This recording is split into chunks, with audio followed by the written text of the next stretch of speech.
if I just give my own example, I cover the southeast, Unison southeast of England, which is a bit outside London, from Oxfordshire, Hampshire, round through into Kent.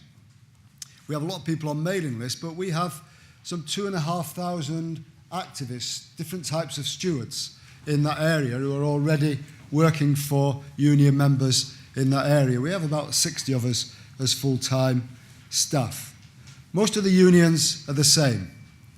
So the way in which our unions deliver for members, the way in which we organise our members, we don't do through a few full-time officials, we do through thousands of people like yourselves. So how we help those people is key to what sort of success we have in the next few years. You might be surprised to know I get 100 people a year just write to me saying, can they be a steward or an activist in the union?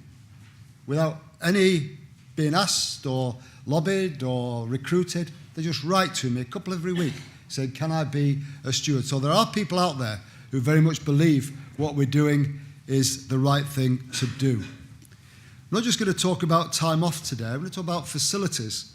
But I think we also have to see where issues like facilities fit into the strategies as a whole. And let's start with that strategy of this current government. It doesn't differ from previous governments, and we've had a lot of debate in the last few weeks about is it better or is it worse than Thatcher. I think everybody's saying it's worse, but probably that's because we're living it now and it feels pretty awful, to be honest, in some places. But their strategy is about dividing people. And actually that was exactly the same strategy that Margaret Thatcher had. And by the time she finished in office, even the Tories were saying, we cannot go on with divided communities, whether those communities are on estates or in workplace, whether those communities are on the basis of religion or they're on the basis of race or they're on the basis of gender. Those were the divisions that Margaret Thatcher drove into our community for her own benefit. And if you like, one of the big ones, I'm conscious we're all public service speakers, but one of the big first divisions that Cameron has driven in has been that division between the public and the private sectors. And I'm only going to deal with it very briefly, but it is important because the discussion I want you to have about steward support is for both sectors, for public, private, and everywhere we work. But you know, the first thing in the public sector to cause division with the private sector was pensions. Public service pensions, private sector can't afford them, people in the private sector don't have them. That was the division. The first pensions to be hit by this government were private sector pensions, not public sector. They're getting round to it, and we know we've got that battle to come. But they didn't lay off the private sector pensions because they were taking on the public sector pensions. I won't go into the details about RPI and CPI, but that costs a lot of money for people in the private sector, and probably will have a bigger impact, actually, than people in the public sector. So we're seeing those divisions. The bigger public division as opposed to workers. We've seen massive cuts in child benefits, and I've got 3, by the way, so if I sound bitter, excuse me, but massive cuts in child benefits. And I talked to some of the pensioners, and Unison has a big pensioners organisation, and they say, well, yeah, you know, we're struggling on our pensions, we can't afford the child benefits, that's okay. I hear the mums with the kids saying, cool, these pensioners are looked after, aren't they? Nobody ever thinks about having to got their pensions. So we have to deal with that response of one group having to grow at another group and going into a downward spiral in front of us. So we have to look at what our strategy is to meet that strategy. Clearly, our strategy has got to be to do exactly the opposite. Our strategy as unions is we have to come out of this period and go through it as being relevant to our members and relevant to people in the workplace, because that's where Margaret Thatcher, if she defeated us anywhere, I think took most of our members off us. She separated us as unions from our members, and we cannot afford for that to happen again. We have to be relevant, and that's where facilities become very important. Because actually, if you look at the legislation on facilities, they're not just about time off for trade union officials. They are about providing the ability to communicate with and involve our members as hard, and involve our members in what we're doing. And as hard as what we're facing might be, it is, you know, an incredible opportunity for us to actually engage with our members. We do have to make sure that whatever we are doing it with our members. And I think from that we will actually grow, and I'll talk a bit about that in a few moments. Facilities are an organising necessity, and some of this is straightforward. I think a key one for you to think about is when you're having negotiations with employers as stewards, you have to make sure that it's not you having a negotiation with the manager or with the company.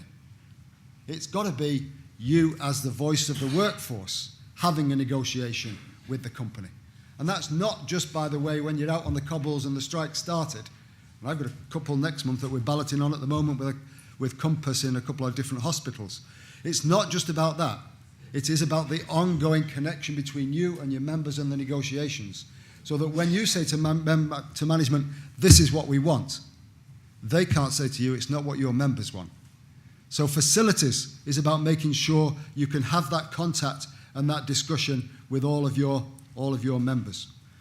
It's also about making sure that your negotiations are effective. And don't forget, when you're negotiating as stewards, you're not just negotiating to get that 5% or 4% or minus 2% or whatever the discussions are at the moment. It's not just about the outcome. Your effective negotiations are about how well you've involved your members in those discussions. If at the end of a negotiation, members feel you've been on their side, you've been on the journey with them, they won't expect you to have delivered everything. What they do want to know is you've been putting forward their arguments. And so part of your negotiation and your preparation is making sure that members understand what's happening. The other one is, this might seem a bit convoluted, but negotiations and campaigns are not separate. They feed each other. It's very noticeable that some of the demonstrations we've had for us in September and then in October, the biggest turnouts were based around places where we had the hardest negotiations going on. The two things are there, and we have to ensure that campaigns and negotiations feed each other. So that, if we've got a dispute or a negotiation, that's a demo outside that workplace where it's taking place. Not in a faraway town square, but there where the people see it and where your members see it. If we've got a demo that takes place locally, we've got a coach for the 26th of March. And what's more, if we've got a big demonstration on the 26th of March, we've got votes for elections in May, and we've got votes for election thereafter to put what will be the real pressure on this government in changing its directions. So none of these are separate. The work you're doing in those negotiations, your involvement of members, you're letting members know that trade unions are the alternative, is a vital part of the overall strategy that's going on. I'll just quickly run through some of the legal rights because you've got a legal speaker next and they're going to be better informed than me on this.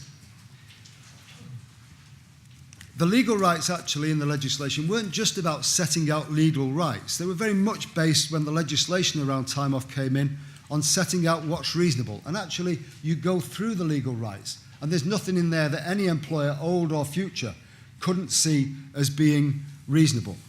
I think it's also, remember, it's about time off and facilities. Not just time off, it's facilities. You have to be able to communicate to members.